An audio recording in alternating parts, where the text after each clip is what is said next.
নমস্কার, দেশি foods with Ananya চ্যানেলে আপনাদের স্বাগত। আজ নিয়ে চলে এসেছি সন্ধ্যার মন জয় করা খাবার, সম্পূর্ণ নিরামিষ ভেজ পকোড়া।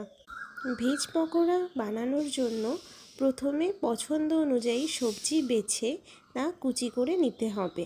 এরপর প্রেসার কুকারে অল্প পরিমাণ জল দিয়ে তাতে একটু নুন দিয়ে একে একে কুচিয়ে রাখা সবজি যেমন বাঁধাকপি, গাজর, বিনস, মটরশুঁটি ও ফুলকপি দিয়ে প্রেসার কুকারের ঢাকনা বন্ধ করে গ্যাসের বসিয়ে দিতে হবে কিছুক্ষণের জন্য। সিটি না আসা অবধি অপেক্ষা করে একটি সিটি দিয়ে নামিয়ে নিতে হবে।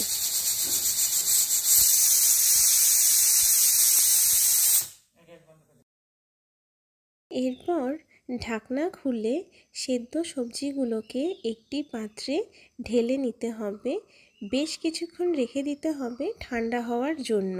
সেদ্ধ করে রাখা সবজিগুলি ঠান্ডা হয়ে এলে এবার এতে এক এক করে পরিমাণ মতো বেসন, লঙ্কা কুচি, ধনেপাতা কুচি, বিট নুন, গোলমরিচের গুঁড়ো, চাট মশলা, আদা পেস্ট এবং কিছু পরিমাণ সুজি অ্যাড করে নিতে হবে। আপনারা চাইলে সুজির বদলে পোস্ত যোগ করতে পারেন। সম্পূর্ণ মিশ্রণটাকে ভালো করে মেখে নিতে হবে।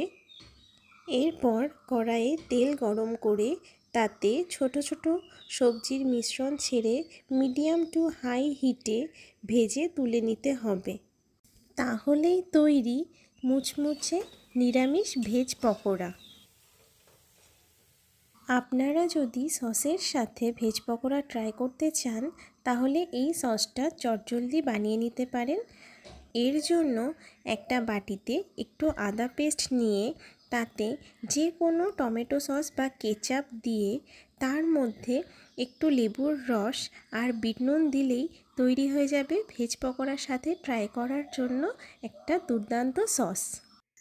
সবশেষে পকোড়াগুলোর ওপর একটু বিট নুন ছড়িয়ে দিয়ে সসের সাথে পরিবেশন করুন গরম গরম ভেজ পকোড়া।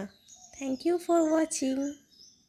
ভিডিওটি ভালো লেগে থাকলে একটি লাইক করে কমেন্ট করে চ্যানেলটিকে সাবস্ক্রাইব করে দিতে ভুলবেন না যেন।